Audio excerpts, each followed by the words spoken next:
여러분 안녕하세요. 부자가 되는 가장 빠른 길 100억 마스터플랜 2부 진행의 아나운서 김민주입니다. 투자의 성패를 가르는 가장 중요한 요소는 시장을 얼마나 정확하게 읽어내느냐입니다. 저희 마스터플랜에서는 다양한 스타일의 마스터님과 함께 오늘 시장 정확하게 분석하고 내일 시장에서는 또 어떤 종목들이 이슈가 될지 정확하게 알아보고 있습니다. 어디에 투자해야 할지 모르겠다, 뭘 보고 투자해야 할지 모르겠다 하시는 분들은 저희 방송 50분 동안 꼭 끝까지 함께 하시면서 오늘 시장 정확하게 분석하시고 내일 시장에서도 성공적인 투자 해보시길 바랍니다. 그럼 오늘 시장 자세히 들여다보기 전에 저와 함께 마감 시황부터 살펴보도록 하겠습니다. 4월 28일 월요일 마감 시황부터 살펴보도록 하겠습니다. 오늘 우리 시장은 엇갈린 표정으로 장 마무리했습니다. 코스피는 0.1% 상승한 2,548선 강보합권에서 장 마무리해줬고요. 코스닥은 알테오젠 등 대형 제약바이오주의 하락세에 더불어서 주가 전반적으로 하락하며 1.4% 하락한 719선에서 종가를 형성했습니다. 다음으로 수급 동향 이어서 살펴보도록 하겠습니다. 수급 전반적으로 부진한 모습 보여줬습니다. 특히 외국인의 양시장에서 매도세가 눈에 띄었던 하루였는데요. 코스피에서는 1,070억 원, 코스닥에서는 590억 원 가까이 팔자를 보여줬습니다. 또 코스피 시장에서는 개인도 555억 팔자를 보여줬습니다. 기관만이 홀로 매수세를 보여준 하루였습니다. 다음으로는 오늘 장에서 투자자들의 이목이 집중됐었던 눈여겨볼 만한 이슈와 섹터 그리고 종목까지 한번 살펴보도록 하겠습니다. 첫 번째 이슈 살펴보도록 하겠습니다. SK하이닉스가 8년간 끈끈한 동맹을 이어온 한미 반도체와 관련해서 TC본더를 제외한 나머지 장비에서도 다변화를 모색하겠다라는 소식 오늘 오후장에서 보도가 들려왔는데요. 이러한 소식이 사실상 두 기업의 완전 결별 수준에 다다른 것이 아닌가라는 이야기가 나왔습니다. 이러한 이야기에 한미 반도체 오늘 급락하는 모습 보여줬고요. 경쟁사인 한화세미텍의 모회사죠. 하나비전은 오늘 급등하는 모습 보여줬습니다. 다만 장 마감 이후 양사는 사실 무근이다라는 입장을 발표하기도 했습니다. 두 번째 이슈 살펴보도록 하겠습니다. 보안주가 강세를 보였던 하루였습니다. SK텔레콤과 관련해서 정보 유출 우려가 커지면서 보안에 대한 중요성이 커졌던 오늘 하루였는데요. 이에 따라서 오늘 보안주와 유심 관련주 강세를 보여줬고요. 한싹과 유비블록스는 특히 상한가 달성하는 모습도 볼 수 있었습니다. 마지막 이슈 살펴보도록 하겠습니다. 한독수 권한대행의 출마설이 돌면서 관련 테마주 일제히 상승하는 모습 보여줬습니다. 그중에서도 특히 아이스크림에 드는 상한가 달성하는 모습 보여줬습니다. 이렇게 오늘 투자자들의 이목이 집중됐던 이슈와 섹터 그리고 종목까지 살펴봤는데요. 앞으로의 전망과 더 자세한 재료들은 어떤 게 있었는지 잠시 후 2부에서 마스터님과 함께 살펴보도록 할 테니까요. 계속해서 채널 고정해주시면 고맙겠습니다. 그럼 오늘 시장 함께 들여다볼 마스터님 소개해드려야겠죠. 오늘 여러분을 소액에서 100억 부자로 가는 길로 활짝 열어주실 마스터님은 바로 올라운더 마스터 서성민 마스터님이십니다. 마스터님은 국내 시장은 물론이고요. 해외 시장과 암호화폐 시장까지 모두 전문성을 섭렵하시고 그 전문성을 기분 좋은 수익으로 입증해 주시는 분이십니다. 마스터님과 장중에도 함께 하실 수 있는 방법 소개해드리도록 하겠습니다. 바로 화면 하단에 보이는 우측 화면 하단에 보이는 QR코드를 통해서 팍스통신망 입장하시는 건데요. 이 팍스통신망문 오직 생방송 중에만 열려 있습니다. 들어오시면 마스터님이 방송이 끝난 후 장중에도 활발히 함께 대응하실 수 있고요. 또 마스터님이 올라가는 종목을 참 잘 골라주시는 분이십니다. 올라가는 종목, 기분 좋은 수익을 낼 수 있는 종목에 대한 종목명과 확실한 타점 그리고 쭉 가져가실 수 있는 수익 플랜까지 계속해서 친절하게 함께 드리고 있으니까요. 꼭 들어오셔서 마스터님께 돈이 되는 정보 쏙쏙 받아가시면 좋겠습니다. 그럼 저희는 2부에서 마스터님과 함께 돌아오도록 하겠습니다.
100억 자산의 꿈 여러분도 현실이 되실 수 있습니다. 2부도 한번 힘차게 문 열어보도록 하겠습니다.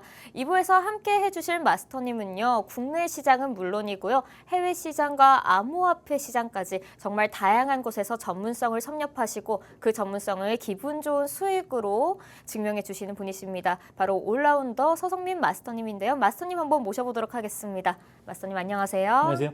네, 마스터님 시장 전망 이야기부터 한번 나눠보도록 할 텐데요. 국내 기업의 지금 실적 시즌 진행 중에 있고요. 미국 경제 지표 발표를 앞두고 우리 시장은 관망세를 좀 보여줬습니다. 오늘 양지수 엇갈린 표정 보여주기도 했고요. 오늘 시장은 좀 어땠는지 또 이번 주 어떻게 전략을 세워가면 될지 말씀 부탁드립니다. 네, 일단은 트럼프의 관세 유예에 따라서 관세 이전의 지수를 회복하는 데는 성공을 했습니다만 지금 지수가 조금 지진부진한 모습을 보이고 있습니다. 미 증시는 전날 급등을 했는데 우리 증시는 오늘 코스피 같은 경우에는 보합이었고 코스닥 같은 경우에는 1%대 하락을 했기 때문에 투자자 여러분들께서는 조금 답답하셨을 수 있는데요. 이 부분은 쉽게 말씀드리면 아직까지는 외국인 수급이 돌아오지 않은 영향으로 돌릴 수밖에 없을 것 같습니다. 사실 지금 지수단에서 관세에 대한 호재를 기대하기는 조금 힘든 상황이에요. 지난번에도 말씀을 드렸지만 관세가 유예된 거지 관세가 취소된 건 아니잖아요. 그래서 그런 부분에 대해서 협상이 계속 진행되는 과정에서 불확실성이 어느 정도 해소되는 과정을 지켜보면서 지수의 향방을 예측해야 되는데 일단은 반도체와 조선 섹터의 움직임만 봐도 우리가 그 부분을 명확하게 알 수 있습니다. 반도체 같은 경우에는 쉽게 올라오지 못하는데 조선 섹터는 쉽게 올라오는 이유가 뭘까요? 바로 거기에 있습니다. 조선 섹터는 어느 정도 관세에 대한 영향이 없다라는 그러한 부분을 기대할 수가 있기 때문에 그런 거고요. 반도체 같은 경우는 아직까지는 품목 관세라든가 또는 SK 하이닉스에 대한 전망이 이번에 모건 스탠리에서 안 좋게 나온 부분 이런 부분들이 반영이 돼서 수급상으로 좋지가 않았기 때문에 그러한 차별화가 일어나고 있다라고 보시면 될 것 같습니다. 그래서 저는 당분간은 지수가 현재 지수대에서 크게 변동을 일으키기보다는 현 지수대에서 플러스 마이너스 한 1% 내외의 움직임을 보일 거라고 예상을 하고 있고요. 당분간은 유동성이 제한된 상황 속에서 뭐 정책주라든가 테마주 위주의 움직임이 계속될 수 있다. 뭐 이렇게 예상을 하고 있고 다음 주에 아까도 말씀을 해주셨는데 이번 주죠. 이번 주에 중요한 물가 지표 있죠. PC 지표가 있고 그다음에 고용 지표가 있습니다. 미국 경제에 대한 부분을 확인을 해야 되기 때문에 그러한 부분에서 그 지표들을 확인하고 나서 투자 전략을 세워도 늦지 않다. 이렇게 생각을 하고 있고 이번 주에 또 우리 증시 쉬어가는 날도 많습니다. 그렇기 때문에 그런 부분 고려했을 때 잠깐 동안은 쉬어가는 장세가 이어지지 않을까 이렇게 생각을 하고 있습니다. 네, 알겠습니다. 이렇게 혼란스러운 시장일수록 성공한 투자자의 대응 전략을 꼭 들어보셔야 합니다. 마스터님과 장중에도 함께 하실 수 있는 방법 소개해 드리도록 할 텐데요. 바로 우측 화면 하단에 보이는 QR코드를 통해서 팍스통신망 들어오시는 겁니다. 이 팍스통신망 들어오시면요. 마스터님의 오늘 방송이 끝난 후 장중에도 함께 해주시고 있으시고요. 종목명과 함께 또 올라가는 종목과 함께 정확한 타점 그리고 쭉 가져가실 수 있는 수익 플랜까지 함께 드리고 있으니까요. 오직 생방송 중에만 열려있는 이 팍스통신망으로 들어오셔서 마스터님과 장중에도 함께 발빠른 대응해보시길 바랍니다. 그럼 이어서 오늘 투자자들의 이목이 집중됐었던 이슈 섹터와 종목에 대해서 함께 마스터님과 이야기 나눠보도록 하겠습니다. 마스터님 먼저 한미 반도체와 SK 하이닉스 이야기 나눠보도록 할 텐데요. 이 둘이 8년간 끈끈한 동맹을 이어왔는데 이제 TC 본더를 비롯한 뭐 다양한 장비의 다변화 문제를 가지고 오늘 이슈가 좀 있었습니다. 이 두 기업 간의 관계 앞으로 어떻게 보시는지 여쭤보고 싶습니다. 일단은 견고한 관계에서 금이 가게 된 거는 SK 하이닉스가 하나세미텍에 수주를 주면서부터 시작이 됐다고 보시면 될 것 같습니다. 왜냐하면 한미 반도체 입장에서는 그럴만 했던 게 TC본더 장비를 지금 마이크론에는 30억대 공급을 하고 있는데 SK 하이닉스에는 20억대 중후반에 공급을 했거든요. 그만큼 싸게 공급을 해줬는데 일단 SK 하이닉스 입장도 이해는 갑니다. 왜냐하면 너무 한 곳에만 집중하게 되면 나중에 기술적인 문제가 생겼을 때 대응이 힘들다는 점 그리고 가격 협상력이 없다는 점에서 봤을 때 조금 공급처를 다변화할 필요가 있긴 있거든요. 하지만 한미 반도체는 그게 조금 되게 불편했나 봅니다. 그래서 일단 기술자들을 공장에서 다 뺐고요. 그리고 가격 인상 통보까지 했죠. 이런 부분이 불거져 나오면서 둘 간의 관계에 금이 가기 시작했는데요. 이런 부분을 봤을 때 나중에 어떻게 될 것인가가 중요하잖아요. 실질적으로는 한화세미텍에 420억가량 수주를 준 것 자체가 가장 큰 문제가 있었습니다. 일단 장비 가격 자체도 한미반도체보다 더 비싸게 줬다라는 점에서 일단 한미반도체 측에서는 기분이 상할 수밖에 없는 상황이었다. 하지만 SK하이닉스는 그렇다고 해서 한미반도체의 말만은 들어줄 수만은 없죠. 왜냐하면 미래를 준비해야 되니까. 그래서 미래의 수요에 대응하기 위해서는 이런 부분이 필요한 순차적인 부분이기 때문에 어쩔 수가 없다라고 보여지는 부분이 있고요. 둘 간의 관계가 쉽게 회복되기는 쉽지 않을 것 같습니다. 다만 한미반도체는 어느 정도 다른 모색처를 구해야겠죠. 그래서 지금 거론되는 게 삼성전자거든요. 근데 사실 삼성전자하고 한미반도체가 2011년도에 소송 특허 침해 관련해서 소송이 좀 있었어요. 그래서 그런 부분 때문에 한 10년 이상 관계가 안 좋다가 이번에 또 관계가 좋아지는 소식이 좀 있었습니다.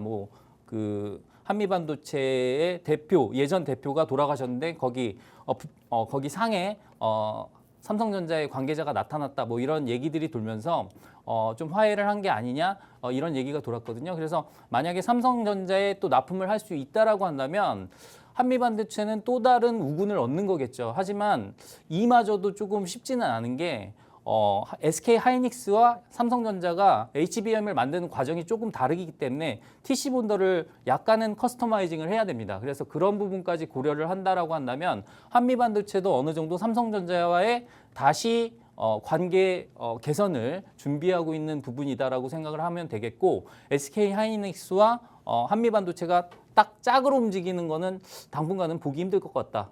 이렇게 예상을 하고 있습니다.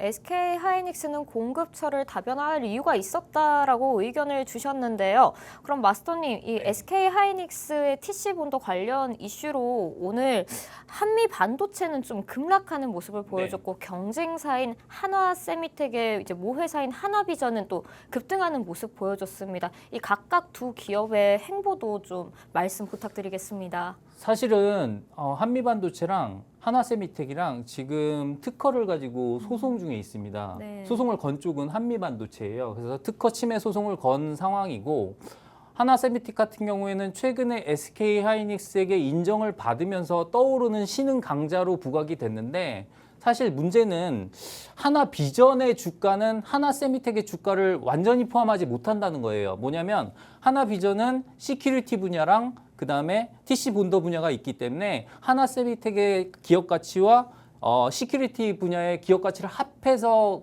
결정이 돼야 됩니다. 그렇기 때문에 시큐리티 분야를 합산한 거기 때문에 온전히 일단은 그 재료에 의해서 움직였다라고 보일 수는 없고요. 어느 정도 두 개가 합쳐진 부분이기 때문에 얘가 좀 더 잘 움직였다라고 보시면 되겠고 오늘의 정답은 외국인 수급에 있었죠. 아무래도 한화비전에는 외국인 수급이 쏠렸고 그다음에 한미반도체는 외국인 수급이 빠져나가는 모습이었는데 이거는 어느 정도 밸류에이션 측면에서 접근을 하면 좋을 것 같습니다. 왜냐하면 한화비전 같은 경우에는 예전에는 한화세미텍에 대한 부분이 포함되지 않았어요. 오로지 영상보안 솔루션에 관련된 부분만 매출로 잡혀 있었고 그 부분만 기업 가치에 반영이 됐었는데 이제는 TC 본더를 팔게 되면서 거기에 대한 기업 가치를 합산했기 때문에 그걸 따진다고 한다면 지금 가격이 싸다라고 할 수 있는 부분이 있겠죠. 하지만 한미반도체 같은 경우에는 지금의 수준이 주가가 적정하다라고 여겨지는 부분이 있기 때문에 SK하이닉스에서 수주가 끊긴다라고 한다면 이 부분이 좀 악재로 반영될 수가 있는 겁니다. 그래서 철저하게 가격을 반영해서 수급이 움직인 거다라고 생각을 해주시면 될 것 같습니다.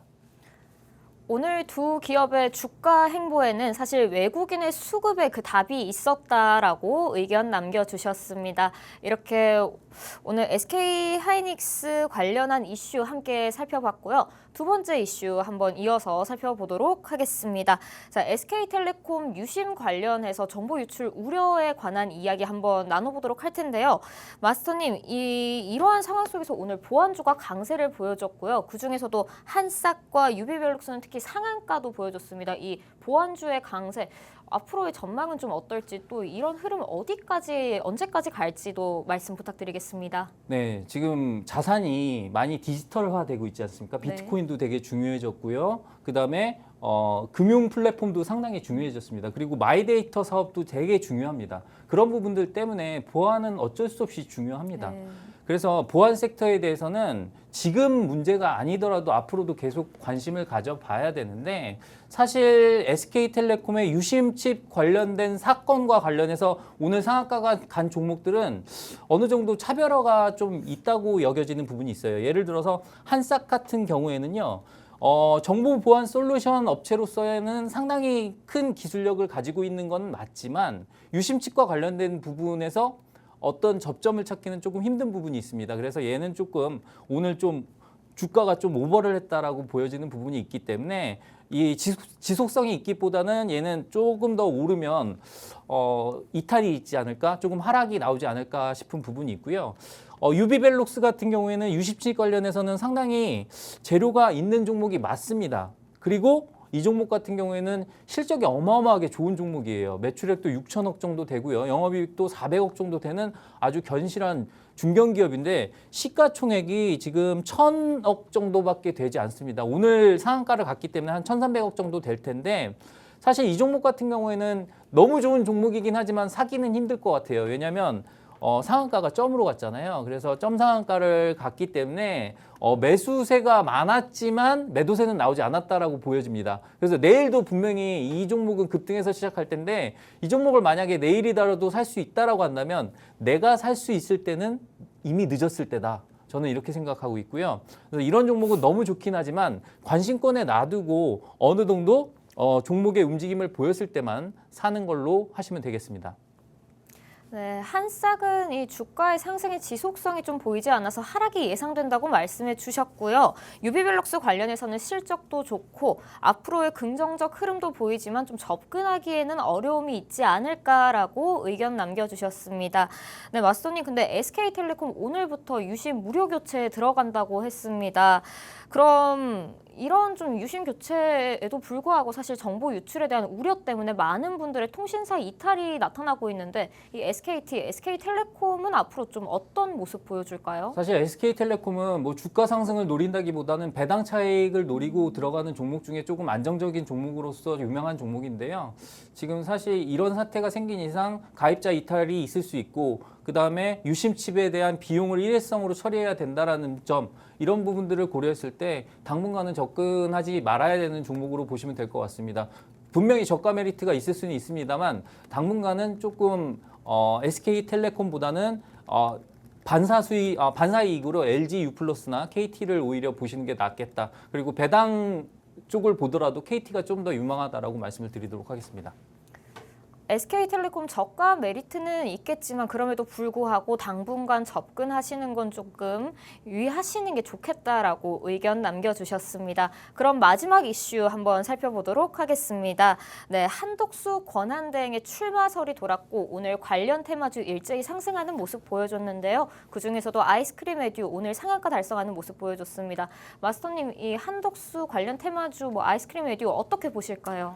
일단은 아이스크림 에듀 같은 경우에는 한덕수 총리 관련 인맥 관련주이기도 한데 얘는 어떤 식으로 연결이 되냐면 인맥 관련주 중에 시공테크라고 있어요. 네. 근데 시공테크의 자회사입니다. 그래서 그렇게 해서 인맥이 연결되는데 이거 뭐 예전으로 따지면 너희 아버지 뭐 하시노 뭐 이런 관련주이기 때문에 그런 부분에서 따졌을 때는 이 종목을 접근을 하면 안 됩니다. 제가 정치 테마주 얘기를 드렸잖아요. 인맥주는 아니다라고 분명히 말씀드렸습니다. 왜냐하면 이 종목 같은 경우에도 예전에 2022년도에 주가가 급등을 했을 때 대표이사가 홀라당 주식을 팔아버리는 그런 행태를 부렸던 그런 종목이기 때문에 그런 부분에서 접근하시면 안 되고요. 다만 AI 교육 관련된 종목으로서 교육 정책주로는 부각이 될 수 있으니 향후의 주가 흐름을 지켜보다가 어느 정도 눌림목에서의 공략은 가능하다. 뭐 이렇게 설명을 드리도록 하겠습니다. 네, 아이스크림 에듀 AI 교육 관련 교육 정책주로 한번 살펴보시고 나중에 눌림목이 형성됐을 때 그때 한번 접근해 보시는 게 어떨까라고 함께 하시는 방법은 팍스통신망에서 함께 해주실 테니까 꼭 들어와서 함께 보시는 것도 의견 주셨습니다.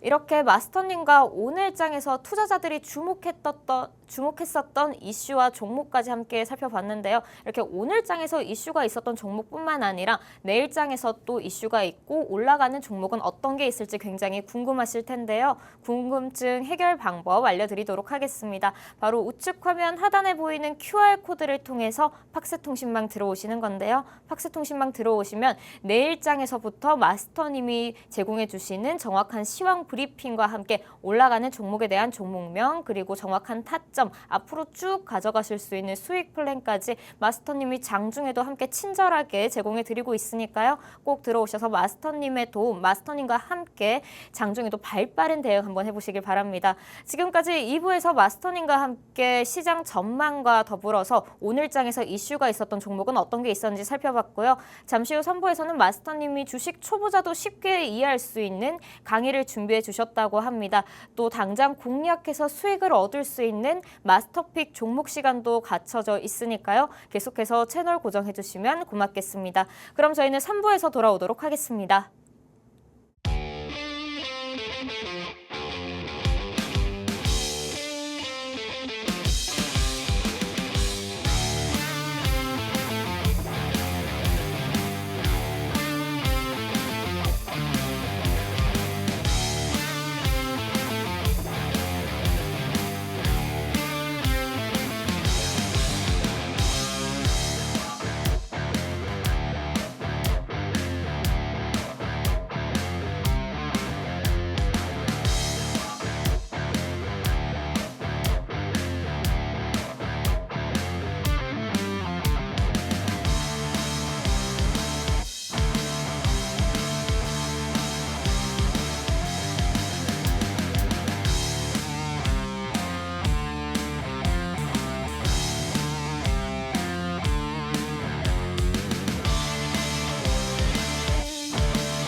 백억 자산의 꿈 여러분도 현실이 되실 수 있습니다. 3부도 한번 힘차게 문 열어보도록 하겠습니다. 3부에서는 마스터님이 주식 초보자도 쉽게 이해할 수 있는 강의를 준비해 주셨다고 합니다. 어떤 전략을 세워야 내 포트폴리오를 좀 안전하게 가져가실 수 있을지 오늘도 다양한 이야기 경청해 보시고 여러분의 계좌 기분 좋은 수익이 날 수 있도록 가져가 보시길 바랍니다.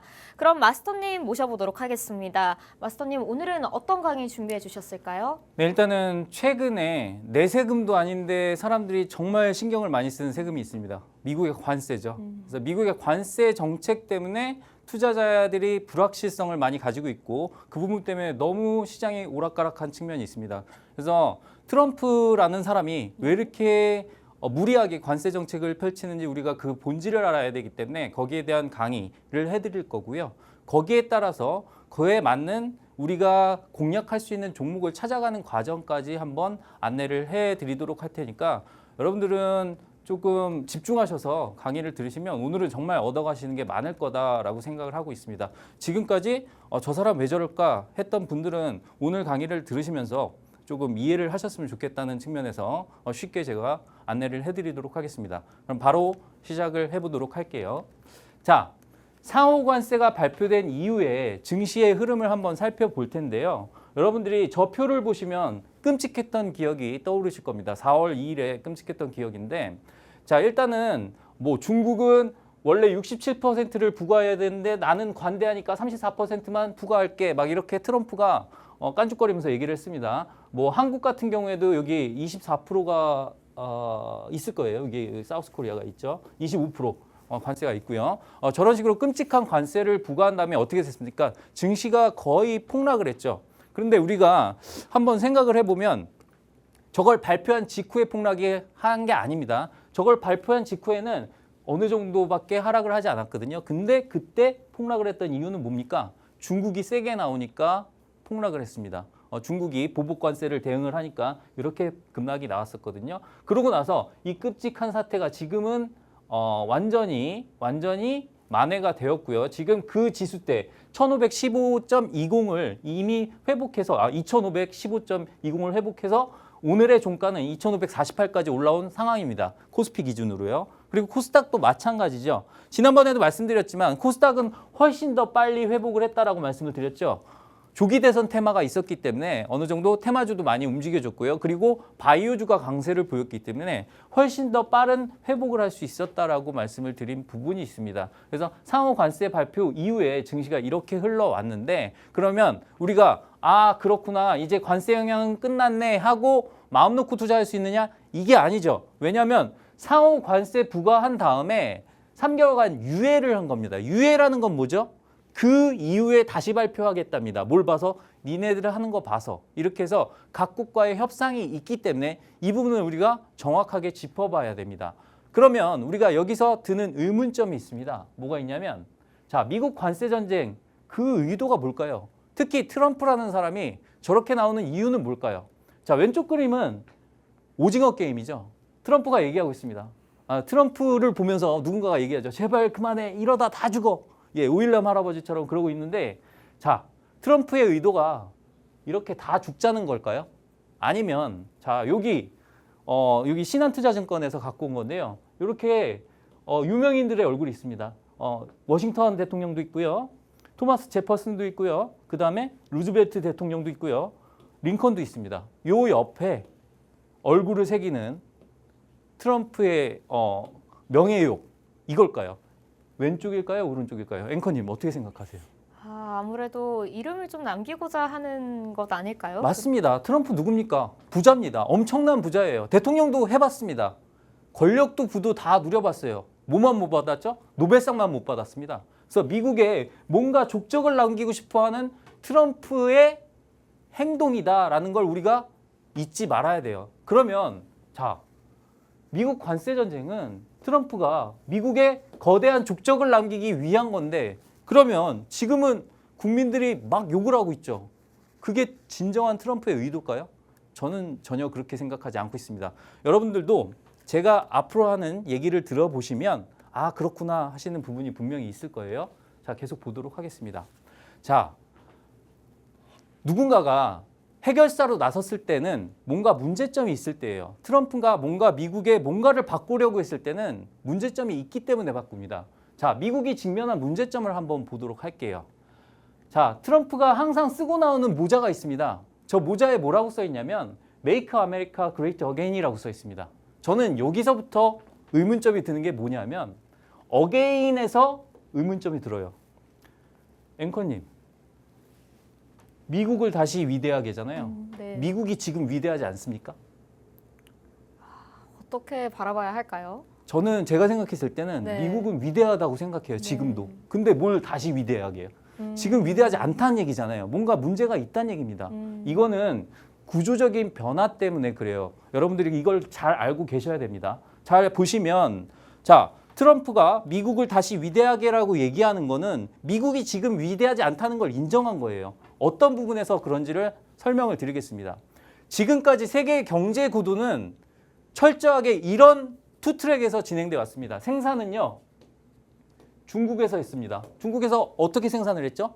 싸게 했어요. 그리고 소비는 미국 사람들이 주로 많이 했습니다. 그래서 싸게 생산한 제품을 미국에서 엄청나게 소비를 해주면서 미국은 계속해서 적자를 늘려가면서 세계 경제의 덩어리를 키워왔습니다. 뭐 하면서? 달러를 찍어내면서요. 그런데 코로나라는 게 생겼죠. 코로나 사태가 생기면서 공급망이 붕괴됐더니 어떤 일이 생겼죠? 중국이 막혔어요. 그러니까 물가가 급등했습니다. 물건이 희귀해서. 그러니까 이 물가를 방어하기 위해서 금리를 올렸죠. 이런 상황에서 투자는 위축되고 가계 소개는 위축됐습니다. 이런 악순환들이 계속됐단 말이에요. 무슨 말씀인지 아시겠죠? 그리고 또 하나 있습니다. 미국은 1950년대에 제조업의 비중이 전체 산업에서 32%였습니다. 그런데 지금 몇 프로까지 떨어진지 아세요? 8%까지 떨어졌습니다. 공장이 그만큼 없다는 얘기예요. 그러면 예전에 공장에서 일했던 사람들은 다 일자리를 잃었겠죠. 그 일자리 누가 대체했습니까? 다 이민자들이 대신하고 있어요. 지금 미국 사람들은 이렇게 살고 있습니다. 그래서 제조업이 위축됐고요. 이런 부분들 때문에 뒤에 또 말씀드리겠지만 또 다른 문제점들이 생겼습니다. 그래서 이런 부분들 때문에 구조적인 변화가 필요한 거예요. 자, 생산을 중국에 맡겼더니 그리고 중국 같은 싸게 만들 수 있는 국가들에 맡겼더니 뭐가 생긴다? 공급망 붕괴가 생겼다. 이런 것들 때문에 아, 미국에도 공급망이 어느 정도 있어야겠네. 특히나 어떤 산업의 공급망이죠? 첨단 제조업의 공급망을 놓치면 안 되겠다라는 생각을 얘네들이 하게 된 거고요. 그래서 트럼프만 이런 생각을 했을까요? 아니죠. 바이든도 이런 생각을 했습니다. 바이든이 뭐 했죠? IRA. 이게 뭐죠? 보조금을 줘서 다른 나라의 기업들을 미국으로 끌어들인 거죠. 그런데 바이든은 양반입니다. 보조금 주면서 들어오라고 그랬어요. 그런데 트럼프는 어떻게 들어오라고 합니까? 매 때리면서 들어오라고 합니다. 관세를 때리고서 그 관세 맞기 싫으면 들어와. 이렇게 하는 거죠. 그래서 바이든하고 트럼프는 같은 정책입니다만 둘의 방식은 다릅니다. 둘의 목적은 똑같습니다. 뭡니까? 공장을 미국으로 옵니다. 그래서 일자리도 만들고. 자, 이런 목적을 가지고 시작된 게 관세입니다. 두 번째 또 볼까요? 자, 다시 정리를 해드리면 미국을 다시 위대하게 만들기 위해서 공급망을 미국으로 들여온다가 핵심 정리입니다. 그럼 두 번째 문제점을 보도록 할게요.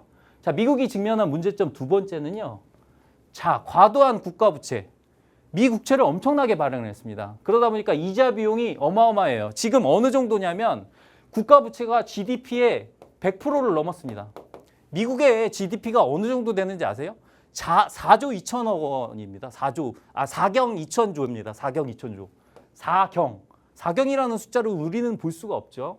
그리고 또 양극화 문제가 있습니다. 부자는 엄청 부자예요. 일론 머스크 엄청 부자입니다. 막 그냥 이제 심심하니까 막 달나라 가고 막 그럽니다. 심심해서요. 돈이 많으니까. 그런데 이 숫자가 뭔지 아십니까? 미국에 초빈민층이 3,790만 명이 있습니다. 거의 우리나라 서울 인구 정도 돼요.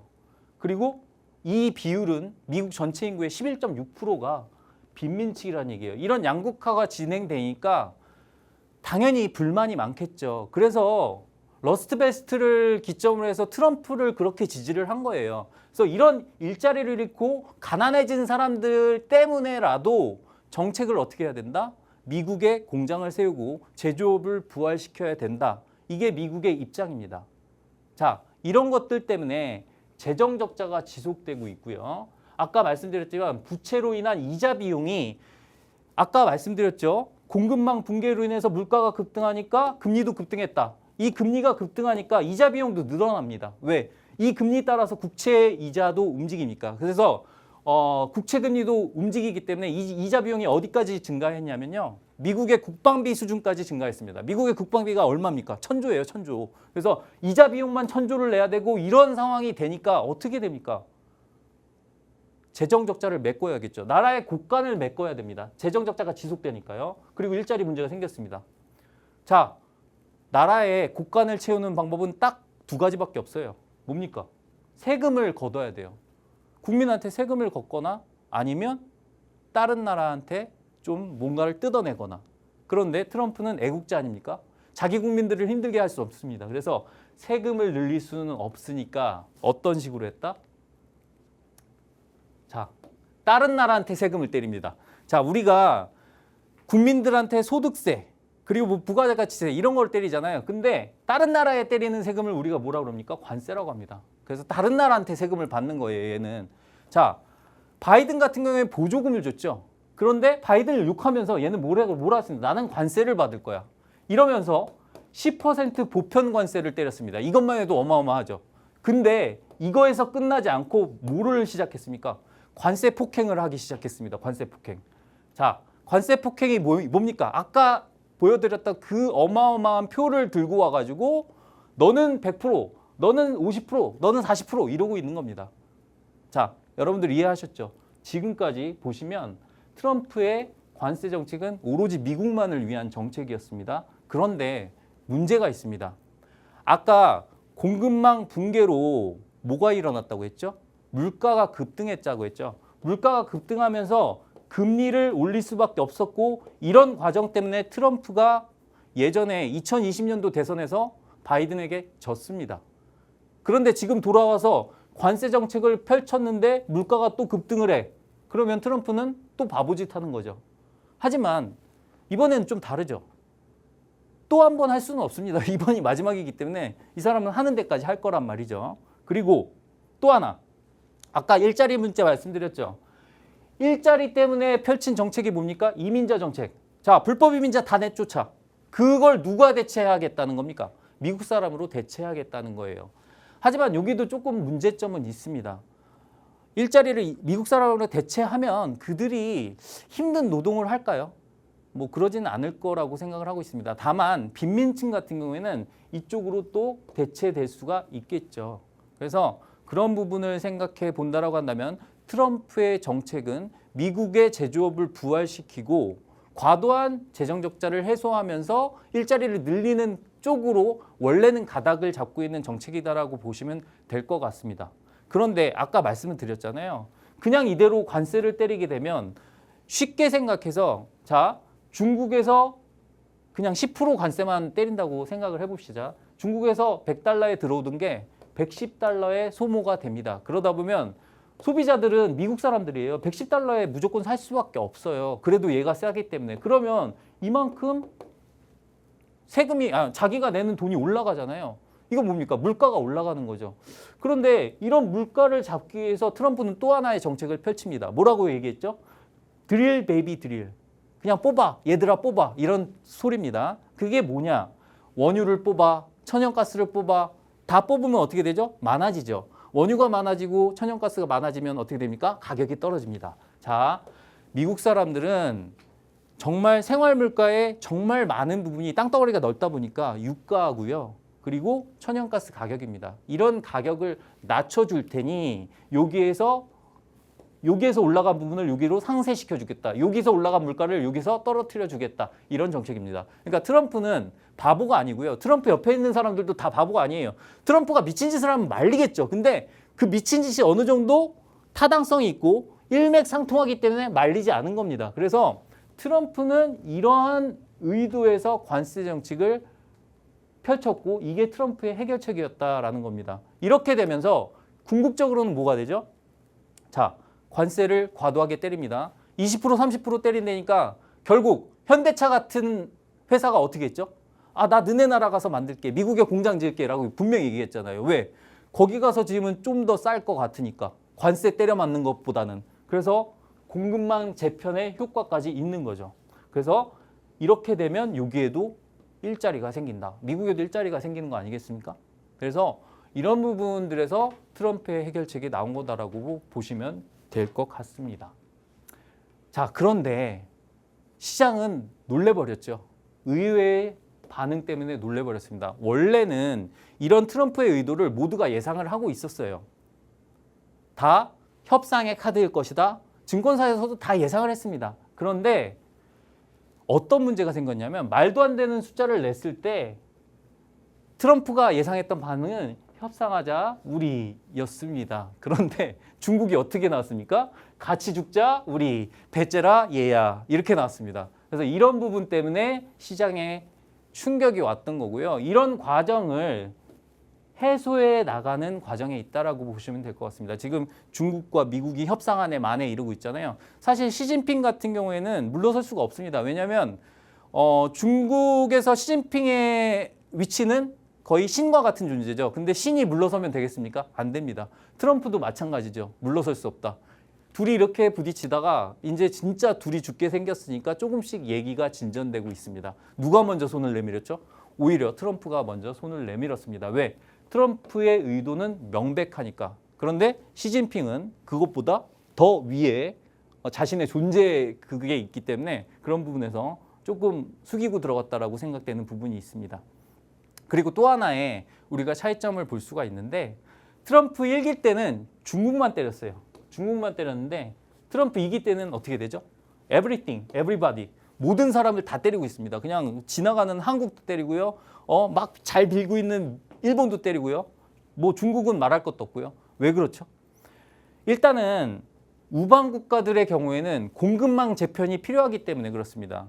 한국의 기술력이 필요한 거고요. 일본의 기술력이 필요합니다. 그리고 그런 나라들이 와서 공장을 세워주면 일자리의 효과가 있고 그런 부분들의 협상에서 유리한 고지를 점하기 위해서 트럼프는 이런 행동들을 하고 있다라고 보시면 명백히 이 현상을 이해하실 수 있을 겁니다. 그리고 아까도 말씀드렸지만 1기 중국만 때렸더니 어떤 현상이 생겼냐면요. 베트남, 캄보디아로 우회 수출을 해버렸습니다. 그러다 보니까 뭐 캄보디아 같은데 뭐 몇천 % 관세를 때린다 이런 말이 지금 나오고 있는 게 중국의 우회 수출까지 뿌리 뽑기 위해서 그렇게 하는 거다라고 보시면 될 것 같아요. 그래서 지금 트럼프가 마치 미친 사람인 척 미친 행동을 하고 있는 것처럼 보였지만 사실은 전적으로 미국을 위한 행동을 하다가 예상치 못한 반응 때문에 휘청거렸다라고 보시면 될 것 같습니다.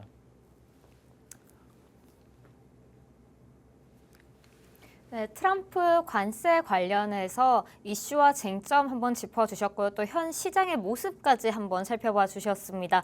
오늘 설명해 주신 강의 내용에 대해서 나는 더 궁금한 점이 있다. 혹은 오늘 나는 말씀해 주신 내용 중에서 이해가 잘 안 되는 내용이 있다 하시는 분들을 위해서 저희가 방법을 마련해 뒀습니다. 바로 우측 화면 하단에 보이는 QR코드를 통해서 팍스통신망 들어오시는 건데요. 이 팍스통신망 들어오시면 마스터님께서 방송이 끝난 후에도 여러분들과 함께 해드리고 있으니까요. 꼭 들어오셔서 마스터님께 돈이 되는 정보 꼭 받아가시길 바랍니다. 그럼 다음으로 여러분이 가장 기다렸을 시간입니다. 오늘 당장 공략해서 내일장에서 당장 공략해서 수익을 볼 수 있는 종목, 당장 공략하면은 수익이 엄청나게 올라갈 기분 좋은 종목들 소개해드리는 마스터픽 시간 가져보도록 할 텐데요. 마스터님, 오늘은 어떤 기분 좋은 수익 낼 수 있는 종목 가져오셨을까요? 자, 오늘은 제가 제 이름을 걸고 정말 대박 종목을 가져왔습니다. 그래서 여러분들이 꼭 이 종목은 확인을 하셔야 될 것 같아요. 그래서 네. 이유와 그런 부분에 대해서 명확하게 설명을 드리도록 할 테니까 잘 들어주시면 좋겠습니다. 앵커님, 제가 앞에서 얘기했던 트럼프의 관세 정책에 대해서 충분히 이해하셨죠? 네. 그러면 어떤 방향성을 가지는지 한번 보실 수가 있을 건데 트럼프가 원하는 그림을 알고 이 그림에 따라가는 종목을 고르면 되겠죠. 그래서 우리는 그런 과정을 펼칠 겁니다. 자, 트럼프의 그림은 딱 이렇습니다. 관세를 때려요. 공급망이 재편됩니다. 아, 저 관세 싫어요. 거기 가서 만들게요. 라고 얘기를 하죠. 특히 어떤 종목들이 들어와야 되죠? 어떤 회사들? 첨단 제조업들이 들어와야죠. 양말 공장이 들어오면 안 되잖아요. 첨단 제조업이 들어와야 됩니다. 양말 공장 들어갈게요. 그러면 꺼져. 막 이럴 겁니다. 그래서 공급망이 재편되고 들어와 이러죠. 그러면 제조업이 불활됩니다. 첨단 기술 제조가 필요한 거고요. 자, 그런데 문제가 있어요. 우리가 현대차도 분명히 그 부분을 얘기를 했는데 인건비 문제가 생깁니다. 미국의 노동력이 너무 비싸다 보니까 공장을 그리로 옮기게 되면 인건비 부담이 관세 이상이 될 수가 있습니다. 그럼 어떻게 해야 되죠? 공장을 자동화해야 된다라는 게 필수적입니다. 그러면 자, 미국에서 회사가 있고 미국에서 이 자동화 솔루션을 제공해주는 국내 업체가 있다 없다? 앵커님, 있어요 없어요? 있어요 없어요? 있나요? 아, 있죠 당연히. 네. 있으니까 물어봤죠. 없으면 네. 제가 물어봤겠어요. 제가 바보입니까? 그래서 자동화가 필요한데 이런 기업이 있다더라. 그래서 여러분들은 이 기업을 공략을 하는 게 정말 좋겠죠. 그래서 제가 이 기업을 공략해야 되는 이유에 대해서 설명을 드리도록 하겠습니다. 자, 우리가 지금 아까 외국인 투자자가 쉽게 못 들어오는 이유가 뭐라고 그랬죠? 반도체 업종에 쉽게 못 들어오는 이유? 반도체 품목별 관세가 부과될지 안 될지 모르니까 못 들어옵니다. 그래서 외국인 투자자의 자금이 유입되지 못하는 이유가 불확실성 때문이죠. 그런데 이 회사는 미국에 본사가 있어요. 미국에 지사가 있어요. 그래서 거기서 모든 걸 해결합니다. 미국 지사 상대방과 직접 얘기를 해서 거기서 모든 솔루션을 제공을 하기 때문에 관세의 영향이 1도 없습니다. 그래서 이 회사에 대해서 자세하게 설명을 드리도록 하겠습니다. 미국 테넷이 스마트 물류 시스템을 수주를 했습니다. 이게 한 1,000억 정도 규모의 수주를 받았습니다. 그리고 2차 전지 양극재 공장 플러스 애리조나의 배터리팩 공장의 자동화 설비를 이 회사가 수주를 했어요. 그래서 이 회사의 공장 자동화 시스템을 통해서 미국의 공장이 돌아간다라고 하면 얘는 미국의 일자리 문제까지 해결을 해주는 거죠. 그래서 왜냐하면 그 공장을 또 관리하는 사람은 필요할 거 아닙니까? 그래서 최소한의 인력을 통해서 공장을 효율적으로 관리를 하고 거기에 문제점들을 해결해 줄 수 있는 그런 솔루션을 제공해 주는 업체이기 때문에 이 회사는 정말 대박일 수밖에 없는 거죠. 그리고 게다가 창사 이래 최대 실적을 냈습니다. 그러면 여러분들이 여기서 드는 의문점 하나. 그러면은 네 말대로면 이 회사 이미 주가가 엄청나게 올랐겠지. 근데 아니에요. 그래서 엄청나게 오르지도 않았습니다. 그래서 그 부분까지 생각을 하시면 여러분들이 이 종목을 공략을 못할 이유는 없다. 이렇게 생각을 하시면 될 것 같습니다. 그리고 마지막으로 우리나라 시장의 문제점이 뭐였죠? 외국인 투자자가 계속 빠진다였습니다. 근데 얘는요, 외국인 투자자가 연속 매수하는데 그냥 매수하는 게 아니라 그냥 돈 싸들고 와가지고 그냥 언제부터? 4월 10일부터 하루도 안 빠지고 계속 매수했습니다. 한 주, 10주 산 게 아니라 뭐 10만 주, 20만 주 이렇게 샀어요. 그래서 이 부분까지 생각한다면 외국인 투자자도 이 회사에 대해서 뭔가 관심을 크게 갖고 있구나. 그리고 최근 3일 동안은 기관 투자자까지 공동으로 매수를 해줬습니다. 기관 투자자 입장에서는 이런 진주를 이제서야 찾은 거죠. 그래서 이 종목을 이제야 찾았네 하고 이제서야 매수를 하기 시작했다라는 겁니다. 그러면 이 종목 여러분들 알고 싶으시면 어떻게 하셔야겠어요? 이따가 앵커님이 알려주실 겁니다. 그래서 이 종목은 여러분들이 주가 차트를 보더라도 이게 주봉이거든요. 자, 주봉 최고점 보시죠. 자, 역대 사상 최고 실적이면 여기 뚫어야 됩니다. 여기 뚫어야 돼요. 근데 지금 어디 위치가 여기 있다? 딱 여기밖에 안 와 있습니다. 여기밖에 안 와 있습니다. 위로 많이 열려 있죠. 저는 이 종목 모아갈 종목으로 분명히 말씀을 드리고요. 자, 이 종목에 대해서 알고 싶은 분들은 앵커님이 안내를 계속해 주실 겁니다. 오늘 서성민 마스터님께서 이름을 걸고 소개해 주실 만큼 굉장히 자신감을 가지고 마스터픽 종목 소개해 주셨습니다. 그만큼 엄청난 수익이 기대가 된다는 건데요. 이 관세 영향을 피해갈 종목, 수급도 굉장히 좋은 종목, 이름 궁금하실 텐데요. 이 종목명 알 수 있는 방법 알려드리도록 하겠습니다.